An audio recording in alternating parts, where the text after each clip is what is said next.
Well, the beautiful thing about the age that we're living in is you can go to YouTube and learn a lot of stuff. If you're interested in a different part of your company and you don't know anything about it, most likely you can go and type on the Google machine or in Chat GPT now and say, hey, I'm interested in this type of this industry that I'm in. That was never around. It was all the hard way back when I was coming up through things.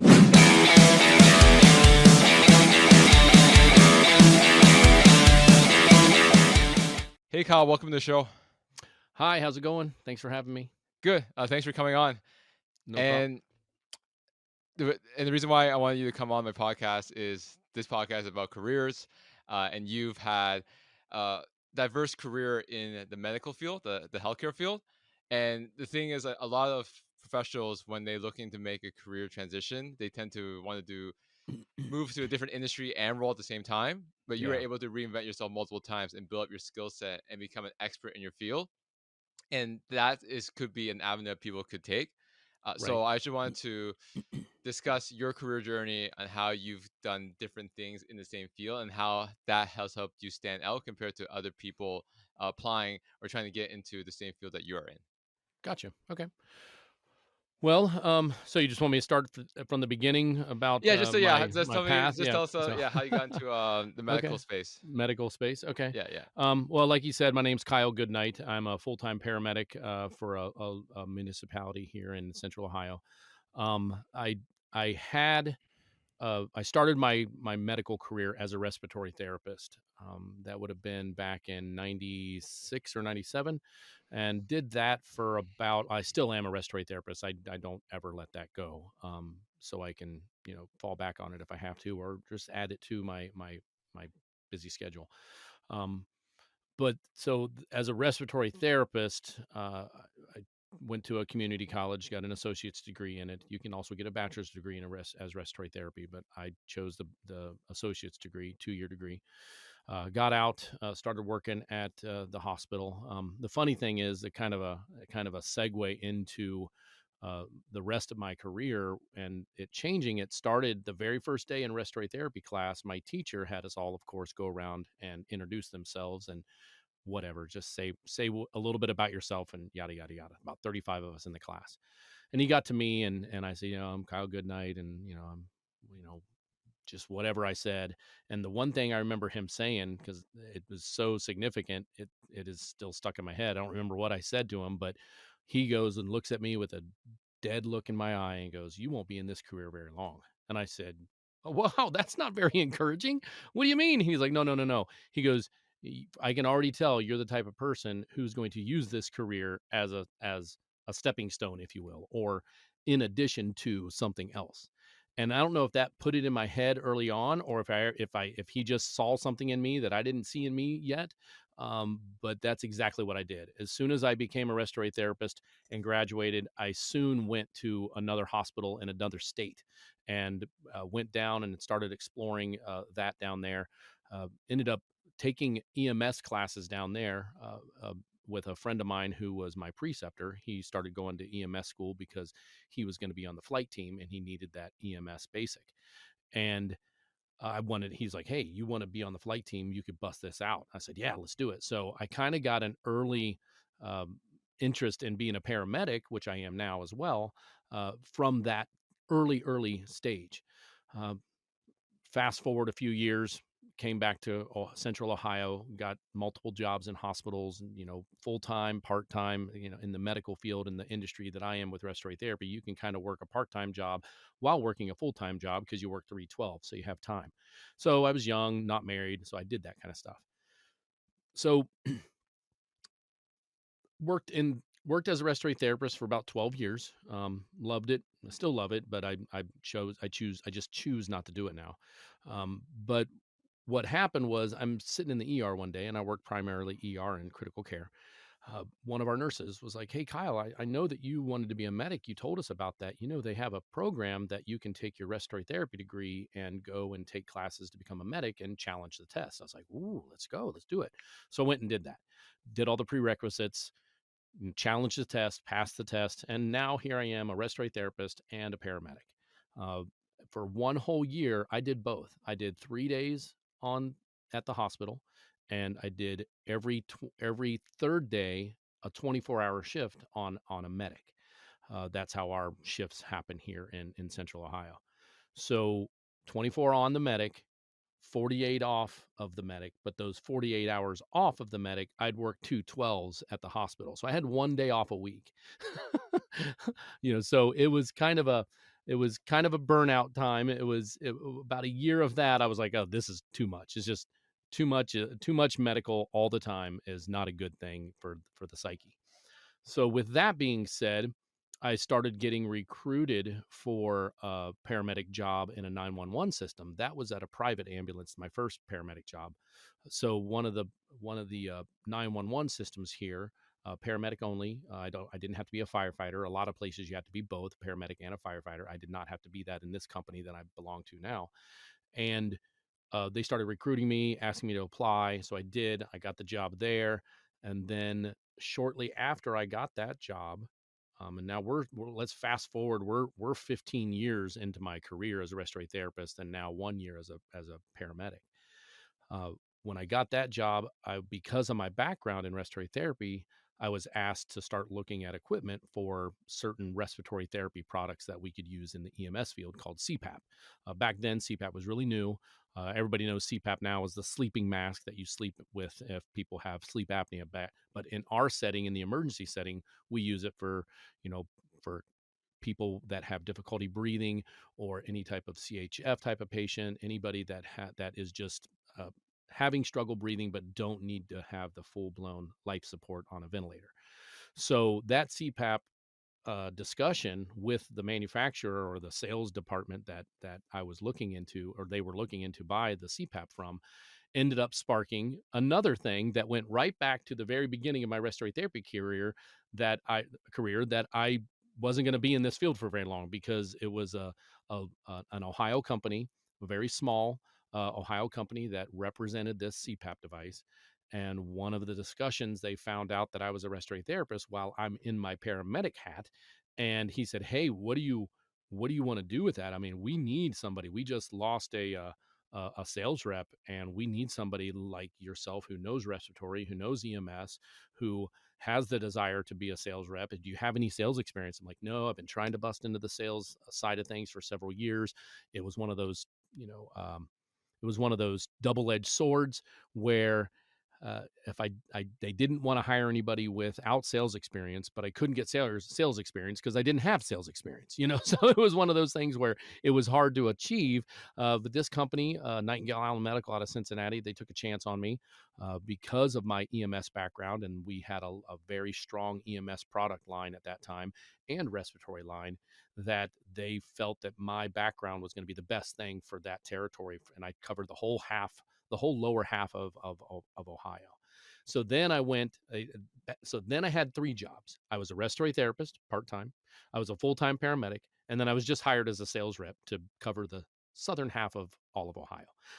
So something had to give. So respiratory was only a part time gig. Went into my boss in respiratory and said, "Hey, listen, I've got to, turn my hat in on this. I want to focus on the sales career and still keep my medic." So that's what I did. So for 9 years, I'd always wanted to do more. By that time, I had worked at 5 or 6 different hospitals just to see which hospital was going to work best for me. The biggest hospital I liked the most was the one in Charlotte. That was the one that was really, real. If it wasn't for my mom getting sick and me needing to come home and take care of her back then, I would have probably still be in Charlotte and still be at that hospital. Maybe I would have been on the flight team by now, but I would have done something else because I've always had that next desire. I'm an entrepreneur. I don't know if you notice my background here. These are sound panels. I'm also a voiceover actor. So I've always thinking about something else to diversify my skills. I'm a handyman, so I know how to build pretty much anything. I have the time to do that now. I'm a respiratory therapist, paramedic, and sales rep. And then with all of that being said, fast forward to those end of those 9 years, the reason why I stopped being a sales rep is I was recruited for sales for medical product development. So a company saw my LinkedIn, saw my background, and hired me to become somebody who would help bring medical supplies into the market, whether it be FDA approved stuff that are pre FDA approved, things that were coming over from Europe or from Germany. We were looking at those devices and items. And my job was to look at these products, both respiratory and paramedic products or EMS products, and then decide if it's something that would, one, be helpful to save lives, and two, my company could represent appropriately. And it was a national company. We had sales reps all over the country, and I was in charge of all of those new products coming in, along with a small team and a mentor. And we ended up bringing in several products that are still on the market today. Um, Thing about it was that's kind of a corporate job where the sales job was kind of my own thing, and I could work my territory on my own time. And this was a 70 to 60 to 70 hour week job, and I was always away from my family, and it started weighing on me. And then just the whole corporate world that I wasn't used to. I'm used to being feet on the ground, dealing with saving lives, dealing with people's illnesses and respiratory issues and paramedic stuff in the field. And here I am thrust in this corporate world that I just wasn't ready for. I don't think. Um, I had the clinical background. There was some corporate things that and some business stuff that I was trying to learn, and it just got to the point where I now know what anxiety is. I now know what heart palpitations are when my patients say I've got heart palpitations, because that job was so stressful. And it's the weirdest thing to say, because I can walk into a house with somebody laying on the ground and they're not breathing and no heartbeat, and I know what to do, and I go right to work, and I don't get stressed at all. It's just another day in the office, right? But this corporate job is the first time I had real stress in my life, and that's with a marriage and two kids, and I mean, it was the first time that I had actual stress. I didn't know what it was, and I ended up calling up a couple of old mentors and older coworkers that were mentors as well. They weren't old at the time; they were about my age. But I called them up and I said, "Hey, I don't know what's going on. I'm swimming. I feel like the walls are closing in. Oh man, you're having an anxiety attack. Nah, I don't get those." He's like, "Bro, you're having one. So you need to get out." He's like, "I've seen your resume." It was actually an old boss of mine. He's like, "I've seen your resume. I hired you for a reason. You know so many people because of your sales job and the stuff that you've done in respiratory and EMS. You've got three avenues. All you need to do, and I know those phone numbers are still in your phone. So just start dialing for dollars. Call them up, call people up and see if they're hiring." So I was like, okay, well, there's a focus. I can do that. So I started calling people, and that was about 9 o'clock in the morning. And by noon, I was hired back at the medic, and I had an interview at a local level one trauma center for a respiratory therapy position. And so I at gave my 2 weeks to that corporate job, and went back into the clinical field, and been happy ever since.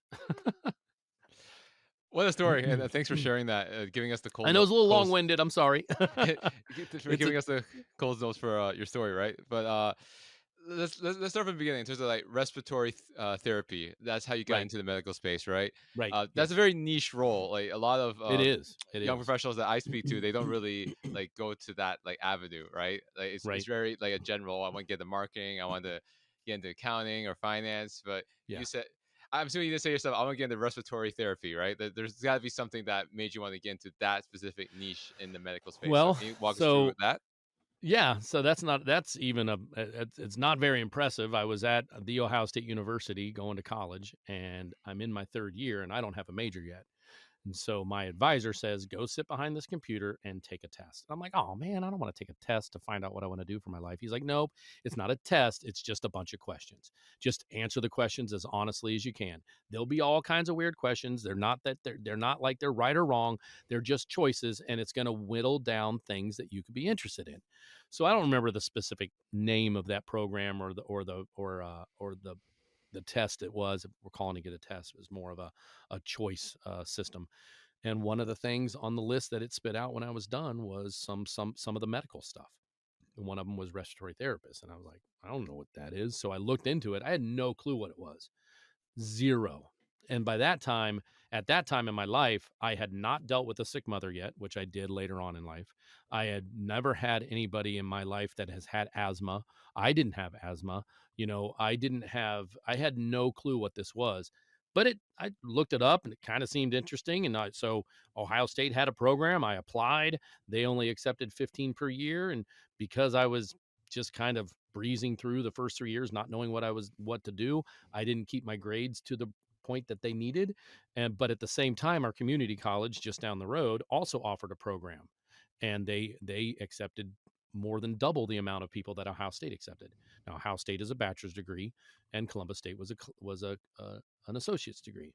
Now, the only reason why I bring that up, the only thing I would tell people that are looking at two different careers or looking into keeping that bachelor degree or getting an associate's degree or vice versa, it did hurt me at a couple of points in my career. A couple of the times that I went for sales jobs, they liked and picked someone who had a bachelor's degree. Even though they liked my clinical background, they picked the person with the bachelor's degree. Um, when we came out of college, both the bachelor program and the associate's program, we made the exact same money when we started at the hospital at the same time. I ended up meeting people that graduated from Ohio State the same year I did, started the same hospital jobs that I did. We had they had their 4 year degree. I had my 2 year degree. We made the exact same money. But then when we would go up against each other for a promotion, we would be, they would beat me out because they had the bachelor degree. So just think of that. And I would always suggest if you can get a bachelor's. But in my case, the associates, so I didn't lose too much time, was the way to go. And I didn't know back then that it would hurt me if I was trying to get now. Once again, I'm kind of a believer in things happen for a reason. If I would have gotten the position that I applied for first, that I got beat out at a bat with from the bachelor guy, I probably wouldn't have been in the position to get the sales job down the road, because it would have taken me on a different path. Because that division of respiratory therapy was called pulmonary function testing. And so respiratory therapists, they do ER, they do floor care, they do critical care ICU, they do sleep lab, they do cardiac, some cardiac departments it's cardiopulmonary because they're kind of combined. We some A lot of cardiac, or a lot of respiratory issues are also cardiac driven too. So we some hospitals have a cardiopulmonary division. So one of the places that I wanted to look into was called pulmonary function testing. If you don't know what that is, that's when you breathe into a big machine as hard as you can, and it tells you how much volume you have. That's a big thing that happens for trying to diagnose COPD and respiratory ailments. So if I would have gotten that job, I would probably still be in cardio in PFT lab. Whether it would have been a manager by now, maybe, or just any type of a director, or maybe by then. I know it's been 25 years since that happened, but nonetheless, because I didn't get that job, it put me into another path than that one, which opened me up to getting a job at an ER, and that nurse talking to me about EMS, and then getting into EMS, and then getting to the CPAP sales rep, and then the sales rep asking me that I had both respiratory and EMS background, and him offering me a sales job. So everything happens for a reason. I had a very good time medical sales for 9 years. I loved my company, loved my boss. I still keep into contact with him to this day. I actually visit him about once a year on his farm, and we hang out and make steaks and stuff. So great guy. No, another thing I do is I do not burn bridges. Do not burn bridges. Do the right thing, unless you're in danger, of course. Do your 2 weeks. If you physically feel like you're going to have a problem at the job that you're in right now, the only time I would tell you to leave on the spot. Even that day I had anxiety, I went out to my car. I was getting ready to drive to the ER because I didn't know what was going on with me. I called my friend. He talked me down. I took a breath. I got a plan. I went back in, finished my day of work. By the end of the work day, I put my 2 weeks in. So I still did it the right way and didn't burn any bridges. So, but yeah, that's how I know that's another longly winded version of why I got into respiratory therapy. But that's how that worked out. There's a huge debate right now in terms of like the ROI of education. You had a It's perfect tough. example. You have a perfect example about like It's tough. the bachelor people beat my associate's degree, but now like people are trying to get their MBAs, and like they're spending so much money in getting like a master's, and the return on investment is just not there. People are in tons of Yep. student debt, graduating with the Yep. bachelor's and not being able to get a job in their field. Yep. So with all this debate about like the value of education, what's your opinion on it, and what is your advice in terms of either getting further education, going from bachelor's to master's to take your career up a level, or for someone who's been in the working world for a while but doesn't even have a bachelor's degree, Right, what's your opinion in terms of like growing your career through formal education right. avenues? Yeah, great question. We just actually it's funny you asked that question because this actually came up just yesterday with my captain, my EMS captain. And when I became a voiceover actor 5 years ago, I was debating going back to school to get my bachelor's, just so I had my bachelor's. Now, in my specific department, I don't get a bump in pay because I have a bachelor's, where some people do in their line of industry. But in the medical field, typically the nursing, maybe nursing gets a bump. I'd have to ask some of the nurses that. Respiratory doesn't get a bump if they're bachelor's or associates that I know of, at least in the hospitals that I worked at, because I would get as it was just the years of experience. Um, when it comes to formal education, I'm also, like I mentioned earlier, I kind of sprinkled in there that I'm also a handyman.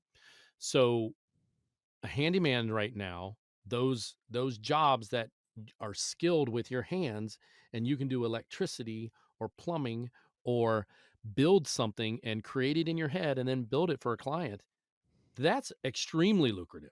And you barely need any education other than electrician needs journeyman and that path. Plumbers need that path when it comes to being a licensed plumber. But a regular construction person who's building framing work in a house or building a deck, they don't have to have a degree for that. And they're making more money than a nurse, a respiratory therapist, or a paramedic. And some of them sometimes put together, two of them put together, you know. Uh, so it's one of those things where I'm on the edge. I do have right now two children, two kids that are in college, one starting out this year, one 3 years into it. He was very lucky at the end of his freshman year. He got a job in his field of study, which was media productions. So he was asked to be a camera and replay person for a AAA baseball team, the Toledo Mud Hens. That's the big leagues, right? You're doing stuff for minor league baseball, which is in me is still a higher level than just high school or college baseball. So that spun off into being asked to do work down in Columbus for the Blue Jackets, for the Columbus Crew, for Call of Duty. Okay, he goes and works 3 days in a row on Call of Duty tournaments and does replay for him. You're watching Call of Duty on online, and there's a replay from a situation. He does that. That's so he makes good money doing that. So he'd been in college for 3 years. He got these jobs and multiple offers, none of them full time. He came to me and wanted to quit. So this is why that story is one reason why I'm telling the next thing about the higher education thing. We looked at his transcript and we said, listen, you're 1 year away from having your bachelor's. Let me tell you a story about when I applied for a higher level job in my field of study and got beat out because I didn't have a bachelor's. If I would have known that I was 1 year away from becoming a respiratory therapist with a bachelor's, I would have went down that path, but it wasn't presented to me. He was 1 year away of having his degree in media productions. And later on, if he wants to be a director, if he wants to be a producer, those are the ones that they're going to look and see, okay, what's your life experience? What's your history of your work? Let's see a portfolio. Oh, by the way, you have a bachelor's. He could possibly be beat out by someone with a bachelor's if he doesn't get his. Because he's so close to being done, I want him to finish. Yes, is he gonna be in a little bit of debt when he comes out of college? Absolutely. Will he make it back? Hopefully he will. Hopefully he'll rise up through that process. I was lucky enough that I didn't get student debt, you know, gosh, how long has it been since I graduated? 97. So I didn't have much student debt at all when I graduated. We were able to, college was a lot cheaper back then, even Ohio State. Um, and Columbus State was definitely cheaper. So it's one of those things where I'm kind of that person who I need to talk to someone first to find out what their interests are before I would have never told my son to go become an electrician or a plumber. He's just not that kind of person. It wouldn't interest him. He'd lose his interest. He doesn't have good dexterity, which you need to have for both those jobs. He just doesn't work with his hands well like I do.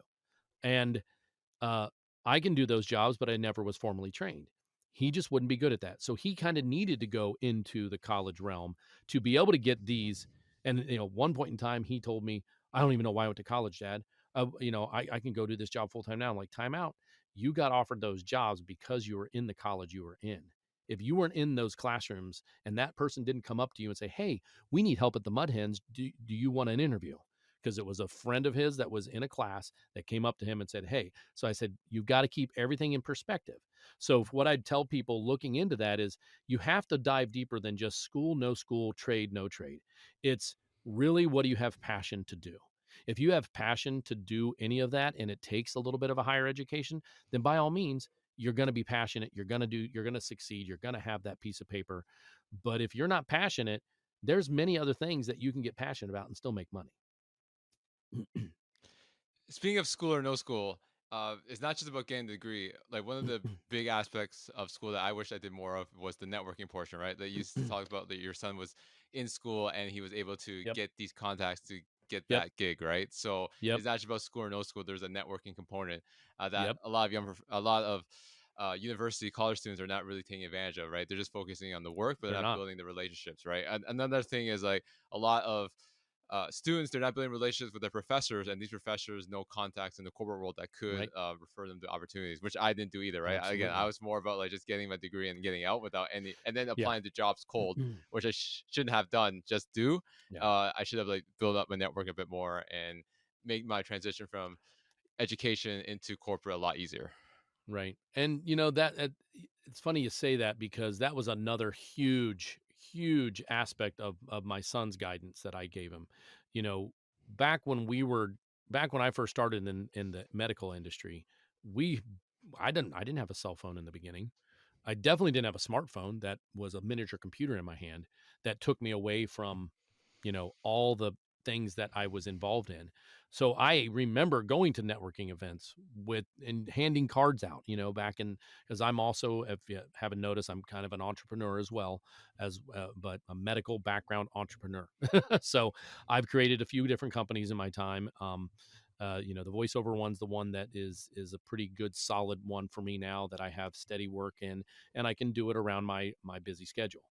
But what I told him, I said, the reason why he got the jobs down in Columbus and the Call of Duty job was me asking him one time, "Hey, listen, the Mud Hens are playing the Columbus Clippers this weekend, and I think you should ask your boss if he knows anybody in the Clippers organization, and say, 'Hey, can I come down and shadow your facilities?'" "No, Dad, we don't. It doesn't work that way." I'm like, "Please, son, just for the love of all that is holy, can you just do this for me and it'll shut me up?" So he's like, "Fine, I'll ask him." Sure enough, guess what? His boss up at the Cleveland Mud Hens had a good friend of his that ran the Clippers. So they set up a time. He went down, had a great meeting with the Clippers, ended up being a rain delay, right? No baseball was played, but Carter was in the facility talking with the people that were waiting to see if the rain delay was going to be lifted. And then somebody asked him, "Hey, do you know 3Play?" And 3Play is a replay program that he used at Bowling Green. He goes, "Yeah, I know that." He goes, "Oh my gosh, I hate 3Play. We need a 3Play producer. We need a 3Play operator for Call of Duty." And my son was like, "What?" Because huge gamer, right? His generation, huge gamer. Call of Duty is his, second life, along with a few other games. So that was a networking thing that I had to force him. I had to grind him down over weeks to actually just ask and do. And he finally did it. And look what happened. And the people out there that are in the younger generation, they don't think that that's how it works because they've never seen it because of whatever reason. And it networking is a ginormous situation. Networking happened when I got my sales job. We were sitting there across from a table looking at these products that my EMS system was going to buy, and the sales rep and I struck up a conversation outside of the transaction, found out that I was a respiratory therapist, found out that I wanted to get into sales, and he invited me down to the company to take a look and have an interview. That's networking.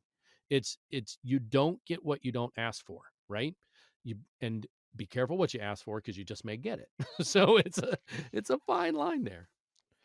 Going back to the start of your story when you were getting into respiratory therapy, the person said that I don't see you staying in this business that in this career that long.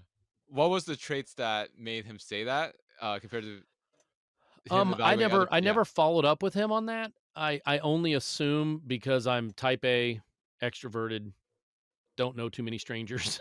I mean, you and I, the first time we talked for what, almost an hour that night, right? When our pre-call. So I'm very personable, and maybe he noticed that through my introduction, through my I had by that time I had done plenty of public speaking. I had done singing.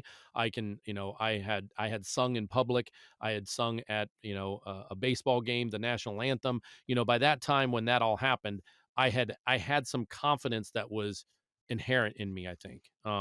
So I at that time as well, I was also putting myself through college, working with my father in the construction industry. So I was out there in the real world, learning real world things, building real world stuff for people, and just growing exponentially during those 3 years of college before I applied for that respiratory therapy schooling. So I think it was only maybe he saw in me that I was just a someone who wasn't just a student. I was a professional of some sort. I was building houses with my dad, so that's a professional house builder. You know what I mean? I get paid to do it. That's a professional. And then maybe he just saw that in me. That's the only thing I can think of. I've never run into him again later on in life. He retired and moved away, and I've never touched. He's not on Facebook. I don't even know if he's still alive. But that man is the reason why I have, because it put that spark in my brain of like, what did he mean by that? Because I never really even, other than rebuttaling him at that moment in time, what do you mean? Oh my gosh, you're telling me I'm not going to succeed in this? And he's like, no, let me clarify. You're going to use this and do things that are greater than this. And I was like, oh, and whatever that put in my brain, I always thought there was something more for me. Even in the EMS, a lot of people would think, well, you were a respiratory therapist. That's just below a nurse. And paramedics are just, they're the scum of the earth, right? Well, paramedics are not the scum of the earth. We do a lot more than respiratory therapy, and we do a lot more than nurses typically, depending on what hospital you work in. We have to know everything. We have to know how to deliver a baby and how to all the way from how to deliver a baby to how to do CPR properly and save someone's life. And it could be years before you have any of those, right? I haven't I have been a part of deliveries in the ER setting, but not as the lead person or the team, the lead 3 team. We just delivered our first baby like 3 months ago in my career. I've been a paramedic for 18 years. So I had to know exactly what to do. So there's training involved. And that leads me to the next thing that I'm doing now in my EMS career. I took just being a paramedic.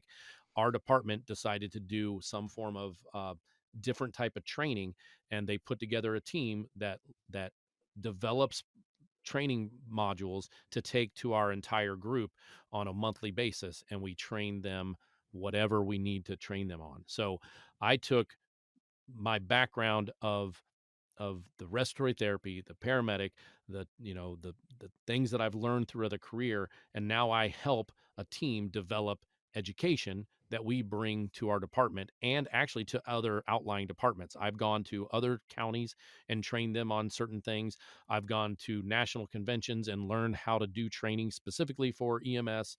So it's within that paramedic, hat that I wear. I'm also another level of that's different than a brand new paramedic that just graduated from high school, from college, or from a program. I am considered an education person inside of EMS. So, so it doesn't, and I don't know where it's going to stop. I don't know when I'm going to stop doing more things. in terms of your career transitions throughout the medical space, Yeah. paramedic, sales, product development, the common theme is a lot of these transitions was through networking, right? They say, "Oh, there's some paramedic training that's opening up. Maybe you should go do it, right, to transition your career. Oh, we're looking for a sales guy. You have a good, you have a lot of experience in the medical space, and you're getting these opportunities through networking.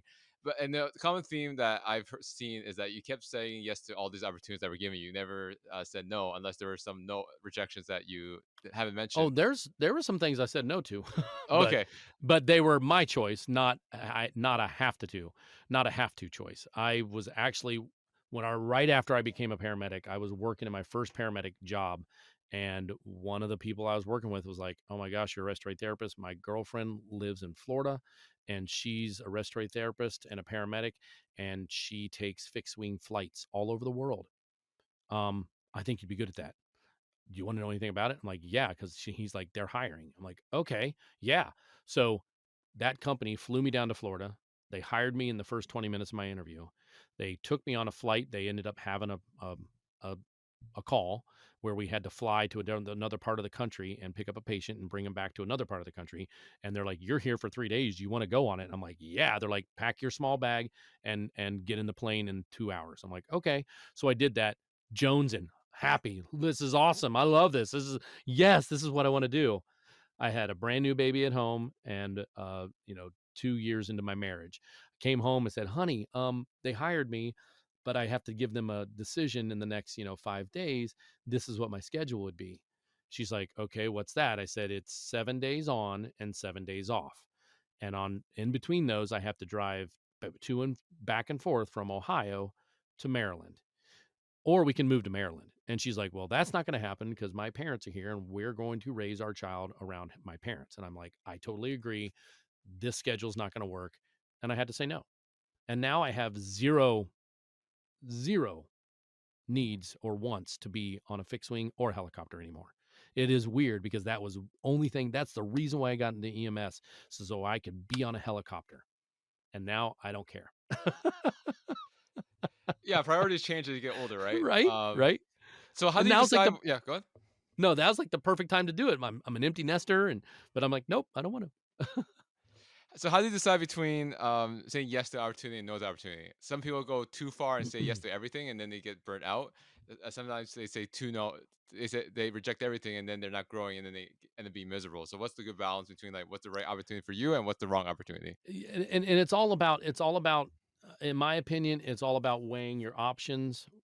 I didn't make a decision. Yes, I wanted that fixed wing job. Absolutely. It was a goal, it was a dream of mine, and here it is handed to me in 20 minutes of my interview, right? And rolled out the red carpet. Just they did everything they could to get me on board. But I had to sit back and say, "Wait a second. I just started a family. I really is this really the best thing for my life and my career?" You know, no, it's not. So you have to weigh everything when you're in that situation.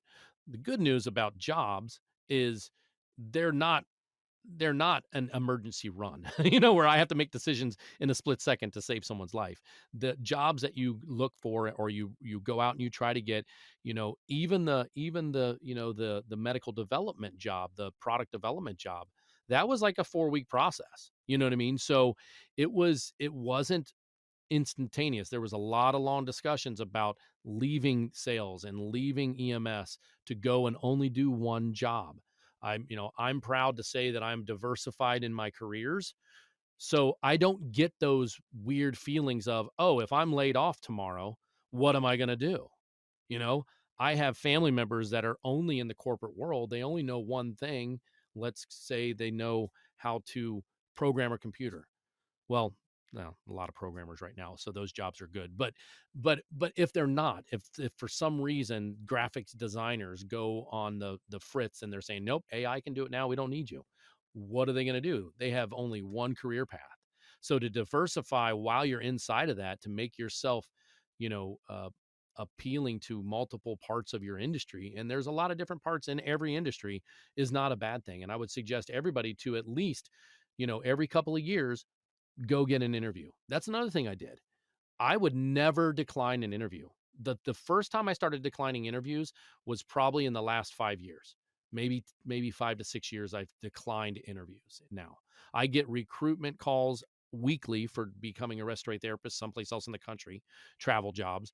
I deny them because I'm in a good place right now and I like my job and I'm 6 years away from retirement. So I'm at the back end of my career. I don't need to make those advancements. I want to make my advancements inside of my place now, like being the educator that I am and bringing the content that I have up here out to the world of my EMS or respiratory group and teach them so that they can do better as a younger paramedic or a respiratory therapist.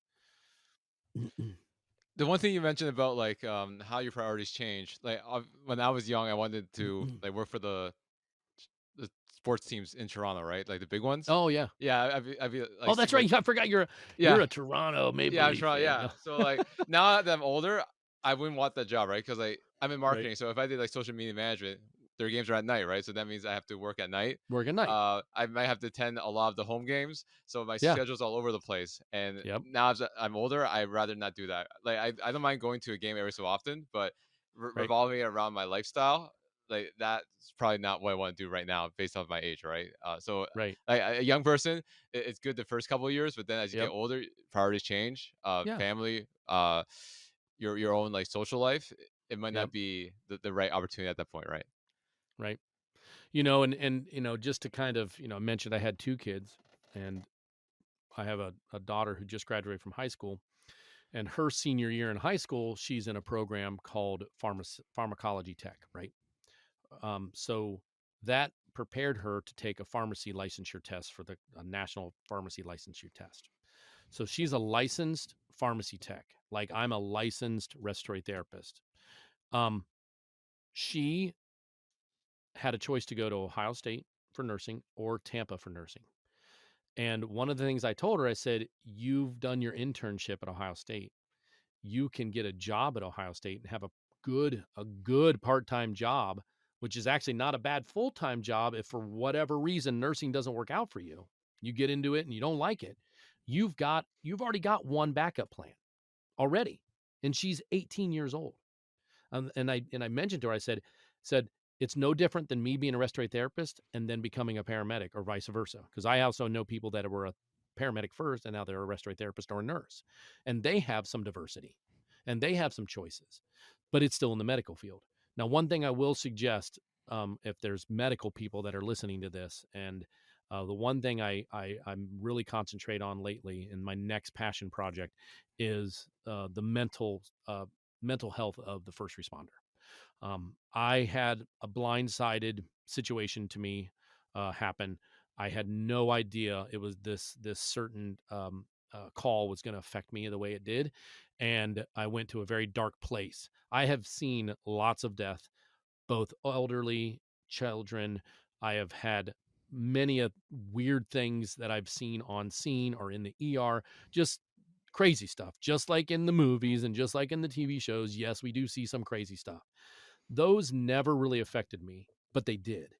And I didn't know they did until the one that was the straw that broke the camel's back. I had no clue, completely blindsided, went down a bad tunnel, pulled myself out of that tunnel, and now I'm in the position to go educate one fellow paramedics, and actually it's going to expand into hospital in general, because with the past 3 years nursing programs and nurses have had nothing but, pardon my French, shit handed to them, and not on a silver platter. So they don't even know, if you're a nurse out there and you don't think that you've had micro scars over the last 3 years for all the stuff that you've seen, you do. And don't hesitate to reach out for help. There is no such thing as you can't ask for help nowadays. The stigma is dead. And I'm going to make sure that I go out and I teach everybody I can that there's no such thing as a mental health stigma anymore, especially in the healthcare field. It's no different than combat. It's no different than the military when it comes to our micro scars and our big scars. So that's my next passion project, and my next goal in my career after I retire is maybe take that type of talk nationally. So I'm not done yet. So, for someone who's surrounded with a lot of death as a paramedic over the years, how has that changed your mindset and how you've lived your life? Oh wow, I'm probably a little bit safer than I was when I was in my 20s when it comes to speeding and driving and seatbelts and, and definitely and head on a swivel, and that's always like a hey, head on a swivel. When my kids leave the house to go to a concert or whatever, hey, head on a swivel. Um, I'm not as I know police officers and they're always looking for the problem. I'm not like that, but I'm always very keen of my surroundings, and I've been in situations before where uh, situations have gone south in front of me and I've had to act as a paramedic. I was on an airplane one time and I walked by some guy and I'm like, this guy's not going good. Reached down and felt for his pulse. He had no pulse, and we started going to CPR on a plane in 30,000 feet in the air. So I have a duty to act. I'm also protected by the laws of my state and my licensure that I'm not causing harm. So I can I have a duty to act, and I can act without repercussion as long as I felt that it was for the better of that person. Um, but when it comes to what you asked, it's it doesn't really affect me. It doesn't. I mean, I may be a little bit more uh aware of situations and dangerous situations, or sometimes I get flashes. That's weird to say, where they're mental images of someone that I see them in a bad situation, because of what I've seen before in the past, where maybe they remind me of a patient that's even in my subconscious, and I flash on them. I'm like, oh my gosh, I just saw myself doing CPR on that guy. And luckily, it's never come true. Nobody that I've flashed on said, "Man, I walk by him," or somebody that I've seen at a store, and they're a employee, and I flash on them inside my brain. They remind me of something in my subconscious of the stuff that I've seen through the last 25 plus years. Luckily, I've never been like, well, here I am. I knew it. I'm not I'm not clairvoyant, but it's one of those things where the scars that happen in the medical field, and the micro injuries that happen in the medical field, if we don't talk about them, if we don't share them, if we don't train the next generation on them, it will eat us up. So I don't have that big huge one answer question to how it changed my life. I just know it's changed. I will say that I know why I am in medical. I know for a fact why I became medical. Unfortunately, it was the day that I had to pull my mom out of a car because she lost her pulse and had to do CPR on her at the side of the road. Um, that's the day that I knew that that's why I became a respiratory therapist and know what I know.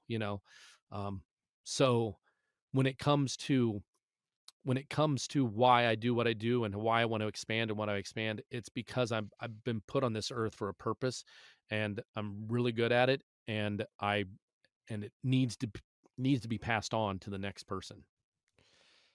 Going back to what you said about being able to diversify your skill set.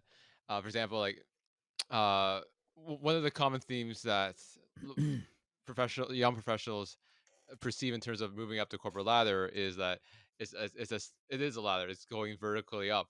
But what I've learned throughout my experience in the corporate world is that the best way to move up is to take a few steps lateral. What I mean by that is Right. if you start in marketing, maybe do a lateral move into operations or do another lateral move into project management Yep. because they want a diversified skill set. So then, Yep. like, when things do hit the fan, you have a variety of skills inside the same industry, which makes you Yeah. more in, more indispensable. In Like, demand, yeah, yeah, or more in demand compared to indispensable. people who Yeah. just have like one skill.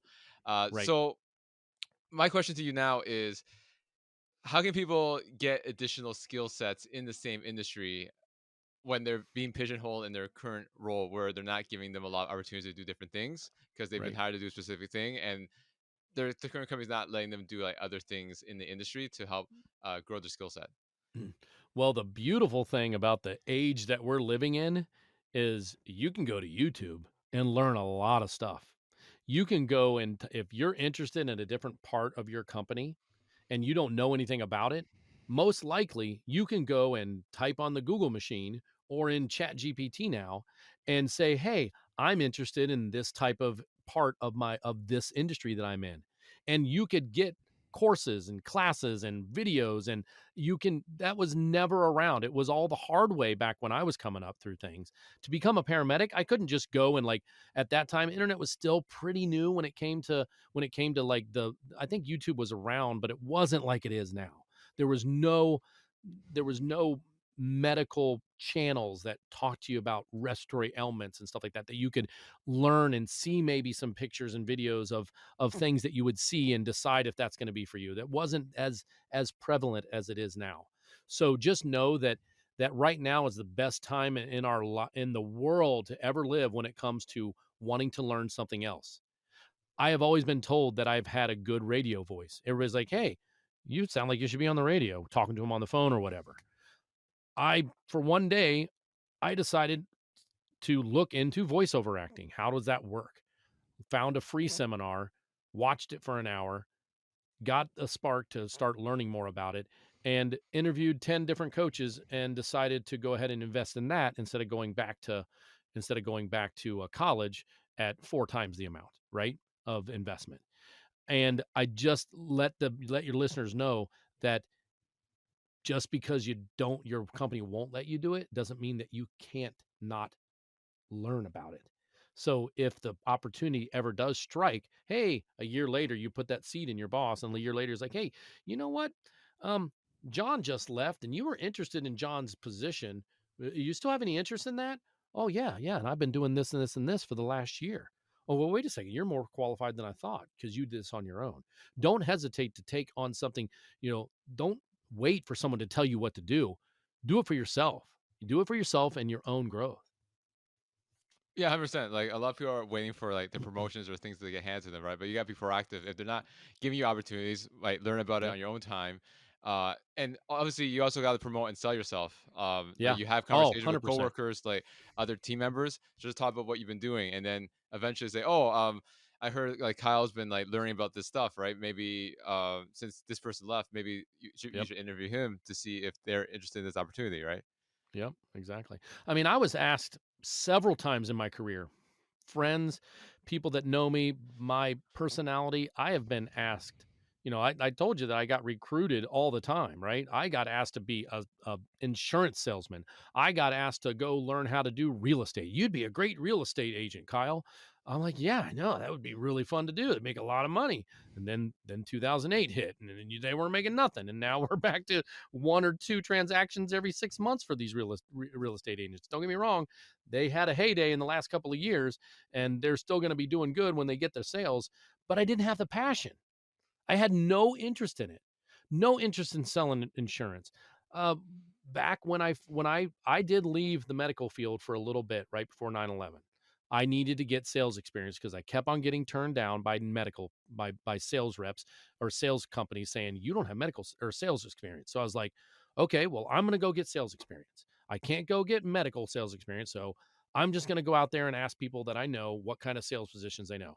One of my neighbors said that his company he knew somebody that was hiring somebody for selling the mats that you walk into at a grocery store or a business or safety gloves and uniforms, right? That Syntax, whatever it's called. I went and interviewed. They liked me. They wanted to hire me. At the same time, I said, you know what? I have no idea what that business is about. But what I do know is I've been building stuff ever since I was old enough to hold a hammer with my dad. I put myself through college building things. I went and found a job in the selling windows and doors for a company. I was more passionate about that. I got my sales experience. I left the hospital system for a little bit, stayed part time, went and dove deep for about a year into selling windows and doors and getting the sales experience for my resume, but I liked that job. I knew that job. I could speak professionally about that. I didn't know how to speak professionally about mats. You know what I mean? So it was one of those things where I was given two choices. I went out and diversified my own choices to see what would be better. And I never was scared. I never was scared because I knew I had the medical field to fall back on. Yeah, you make a good point in terms of like, you can try something different. If it doesn't work out, you can always go back to what you're doing before, right? Yep. There's nothing wrong with that. Yep. Yep. And once again, I was getting the sales experience so I could accelerate my medical job. It was a necessary means because I kept on, it wasn't just once that I got told no because I didn't have sales experience. It was multiple times to nauseum. Like, I'm like, what is going on with like, what is, why are they saying they like me? But man, can't they tell that?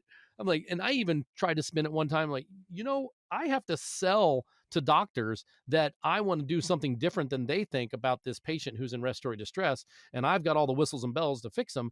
And they want to go a different route. And I think that they would do better this way. I got to sell myself and the idea of changing up the trajectory of that patient's care in the hospital in the ER setting.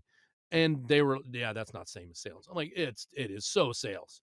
It is 100% sales. When you stand up to a physician who has been through more school than you, and you say, listen, I think we need to do it this way because this type of patient reacts better to this treatment. And you stick to your guns with it, and they either say yes or no, and most of the time I got my way. I want to discuss something that you brought up a bit earlier in terms of like the voiceover, where you said Mhm. to invest in a coach over going back to school and paying 4 times the amount. Right. A lot of professionals that I speak to, um, like they're struggling with a job search. They ask me for help, and then some of the reasons why they decide to go with me is they rather go back. They rather go back to school and spend like thousands of dollars more 20, to 30, yeah, $40,000. 34,000, Yeah. which makes like absolutely no sense. I guess because like school has that reputation of being proven compared to coach where it might not be proven. What is your Mm, yeah, what's the mindset for you in terms of like why they say you go with a coach compared to right. going Back to to the school. traditional route? Well, once again, it fell back to what would I be passionate about? What would I want to do? What would I feel like I want to do? So my schooling path would have been something to utilize my career and to utilize my previous schooling. It would have to have been something in the healthcare administration, the EMS administration, public safety administration type of path. That didn't interest me at all. I was struggling to find the passion in that. I didn't have it. So when the voiceover thing came up, it was cheaper, of course, and I said, "Wait a second, I can do voices. I read books and character voices to my kids all the time. I've been doing funny voices my whole life, and the beginning of voiceover, that's what I thought it was. It's not that. Yes, there's a sliver of voices for respiratory or for respiratory for voices, but and character voices, but there's a lot of e-learning, there's a lot of commercials, there's medical e-learning, and that's what I do more. I do more medical and corporate e-learning now than I do voices, but I can still do voices. So I have fun when I do voiceover. For the most part, I have fun when it's big, long projects and it's tedious, and I'm behind this microphone for 6 hours, and then I got to edit it. Yeah, it sucks, but I'm getting paid pretty decently to do that. I don't do it for pennies. You know what I mean? But there's times when I'm in my booth and I'm acting like a character or acting like Santa because I put up on Fiverr that I can talk like Santa. You know what I mean? It's like I have fun doing that. I'm making somebody happy. I'm making someone laugh, and it's a different. It's a relief. It's a release. It's something different than the medical trauma and mayhem that I see on that side of things. And that's when I really dove into it. I put a spreadsheet together. I interviewed 10 or plus coaches.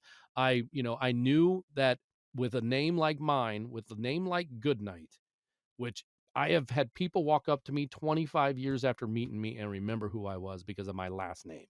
I've taught my kids that you can't be a jerk in public because if they know your name, because you're gonna remember and it's proven itself over and over again that my last name is a blessing and a curse.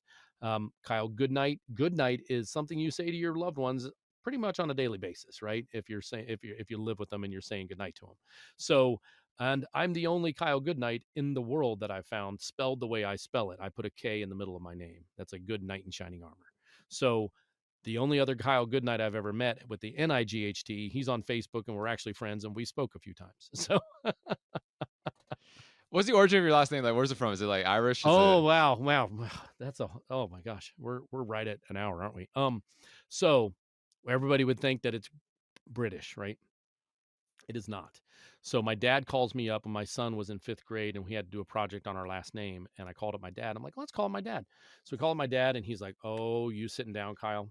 He's like, I'm like, yeah, what's wrong? You're like, are we not really good nights? Like, are we Joneses? You know, not that there's anything wrong with Joneses. I know many people named Jones that are wonderful people. He's like, nope. He goes, everything we thought about our last name is completely wrong. Aunt Kathy found some documentation that changed everything. Okay, all right, what's up? So when the British came to America, they brought people that wanted to come and they were German, right? So some Germans came with them and they brought them over and put them up. The basic, just is roundabout. So when Great Britain and America started having their differences with one another and then they went to war, the British turned to the Germans and said, "We brought you over here. You're British. You're going to fight for us and we need to change your name." So my name is actually derived from German, which is Guten Rieder, which is Guten is good and Rieder is one who rides, the way I understand it. So my last name is Guten Rieder. And then when the British changed their name, they said, okay, well, that's Guten is good and Rieder is one who rides. That's a knight. You're good knight. That's the origin of my name. Well, that's so. It's not like it's not really a birth name. It's like how like all that like it was it was forced change, right? That's Yeah. yeah. So Yeah. it wasn't like name that carried for generation generation. It was just Right. like made from like you basically had to change your name. Yeah. Yeah. So, but yeah, that's boy, that's my life and career in a nutshell. Mm. And I'm proud of it. So uh, to wrap this up in terms of like how did you get into voiceover acting? I know you briefly touched upon how they say, oh, you have a voice for the radio, and then you looked up like interview yeah. coaches to help you with the voiceover. So can you quickly talk about how you decided to just pursue it? Because there's a difference between like someone telling you, oh, you'd be good at this, and then you never do anything, but Right. you decided to take Right. action. So what made you want to take action? And how did you develop this voiceover business that you've created on the side on top of the medical stuff you're currently doing? Right. It was just one of those things. I got interested. I had the itch to do something new. My wife will tell you that for many years, about every 2 years, Kyle seemed to switch jobs. Like, what's wrong? Was he having a problem at that other job? Did he not like it? No, I just wanted change, right? So for a lot for a big part of my career in the beginning, it was about every 2 years, give or take a month or so, that I would change hospitals. And then one of those 2-year cycles was the paramedic thing. Once I became a full-time paramedic and worked at a private ambulance for a year, and that one sped up because private ambulances, it'll beat you up. And I was being recruited by a 911 system, which is where I wanted to be.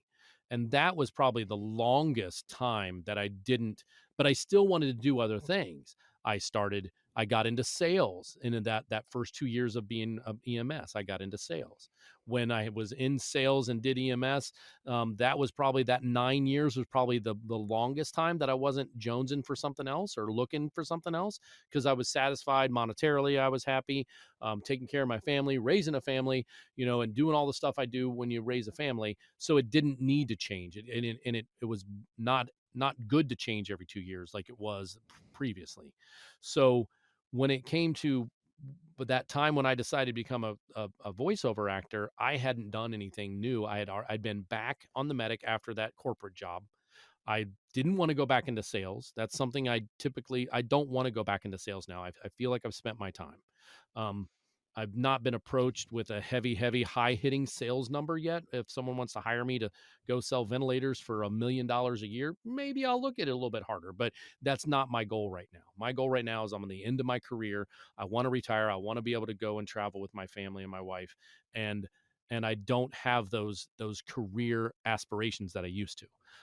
And I have the passion project that I really feel that I'm built for. I know how to public speak. I know how to create content. I know how to talk in front of a video. I can create courses. I can create courses that somebody can quietly click on, yes, I want to purchase this course and learn about how to become a little bit more mentally resilient to my traumas that I see at work, and I don't have to tell anybody. You know, oh, okay, in this course they teach me how to not have to worry about, hiding behind a mask.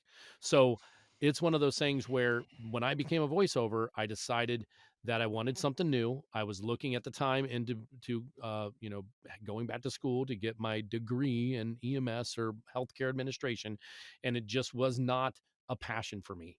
That one avenue was not a passion. I felt getting more excited and more excited about becoming a voiceover actor. I found a cheap I found some cheap inexpensive used equipment, and I went into my closet and closed the door with all that clothes around me, and it was a good muffle, and I recorded stuff onto a computer, and I went back out and I listened to it, and I'm like, man, I want people to hear this, and I played for people, and man, that's really good, Kyle. And that I knew I needed a coach, so I went and found a coach, and that was a 10-month program. That coach was 10 months. I went to his office once a week for the most part, a couple times during Christmas and stuff. I skipped a couple weeks, and he he coached me how to be an actor. I wasn't an actor yet, even though I'm kind of a ham. I wasn't an actor. And with a lot of voiceovers out there, um, the biggest thing is the acting, because you need to know, like, it's not always that I get respiratory therapy scripts, right? That I know front and back. I get project management script sometime, and I have to talk about supply chain management like I know what I'm doing, and I have to act that. So that's in a nutshell, that's how voiceover happened. And then it just became just kind of a passion project.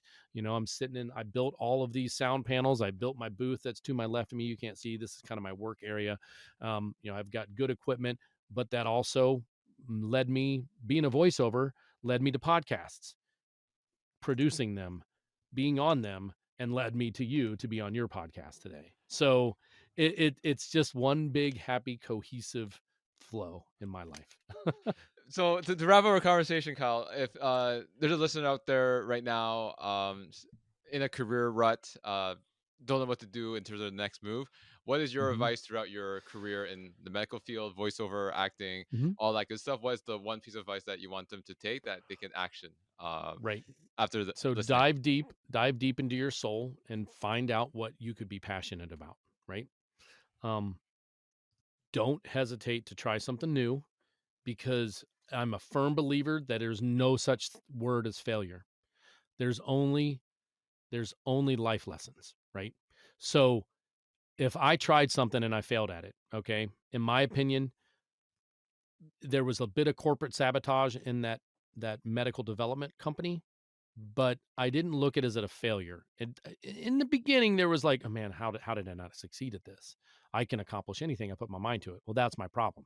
I don't think I eventually, eventually, I don't think I had the passion I did when I first started that job. So that when that passion leaves, you got to look at what else is passionate. Getting back in the medical field was where my passion lay. Yes, it was fun to develop products. That was fun. It was. I got to travel around the country and around the world doing that too, seeing new things that nobody else had seen. I'd seen prototypes of stuff that still hasn't hit the market, right? Um, I've also seen and brought things to market that has saved countless lives as part of me bringing it to the market with my company. But you've got to be passionate for what you want to do. That's number one. Two, don't be afraid of just reaching out to people that have already are doing what you want to do, and just talk to them. Just have a conversation. What do you like? What do you don't like? You know, I get about once or twice a year, I get somebody calling me up. Hey, I've got a friend of mine that wants to be a paramedic. Would you talk to him? Yeah, I'll talk to him. Some of those have gone on to become paramedics, and some of them haven't. And I don't sugarcoat anything. I tell them the good, the bad, and the ugly. You're away from your family 24 hours at a time, sometimes 48, depending on if you get snagged for overtime, or been be told that, hey, somebody called off sick, you got to cover this for another day. Things break at your house inevitably when you're on duty and you're not there to fix it. Like, how many countless garage doors have broken when I'm on duty? How many cars have broke down in my family when I'm on duty and I can't get to them? So there's pros and cons to the medical field.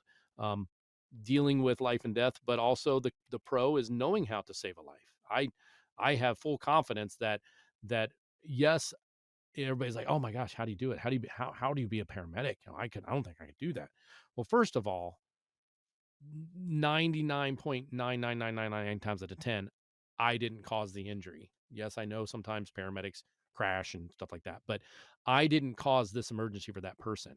They're calling me because they don't know how to fix what they just got themselves into, or what they saw someone get into. So I'm coming in to do what needs to be done to do everything in my power to save them. I sleep very well at night because I know what I know. I'm not the best medical person in the world. I know that, but I'm not the worst. But I do know that when someone's in front of me, they've got a really good chance of in their situation. Some situations are too far gone, right? And you're just sorry you didn't call soon enough. Slash, wait a second, this happened 12 hours ago, and now you found them. So it's one of those things where it's just not everything is nothing is my fault. And I do everything under a protocol. I follow my protocol. I double check my protocol and make sure I'm not working outside of my protocol, and I do what my level of care is supposed to do up to a point, and then get them to the next facility that can do something more. I'm not allowed to cut somebody's chest open and squeeze their heart, but the doctor's allowed to do that in the ER, right? So I know that, and I just got to do what I can until I get them to that next area. Sorry, I didn't. Hopefully, that wasn't too graphic for your listeners. All good, all good. Those are the kind that I literally have seen that a few times. So Again, Kyle, really appreciate our conversation today. How can people reach out to you? How can people reach out to you to learn more about what you do sure, and how you can sure. potentially help them? Yeah, absolutely. Don't hesitate. It's super easy to find me. KyleGoodknight.com. KyleGoodknight.com. I have a voice. That's my voiceover. My homepage now is now two. I have the EMS talk and discussion for mental health, and then I have the voiceover. So that's where you can decide which path you want to go down to get a hold of me. Either way, the best way to find me is just Google me. I will be the only one. If you spell it right, you put the K in the middle. If you put the good Knight, you will find me. So that's really the best way. Like I said, blessing and a curse. I mean, if this goes super viral and the whole world hears my name, maybe it'll probably fill up my inbox. Not that I don't have 72,000 emails already in my Gmail. Okay, again, appreciate the time, Kyle. Enjoy the rest of your night.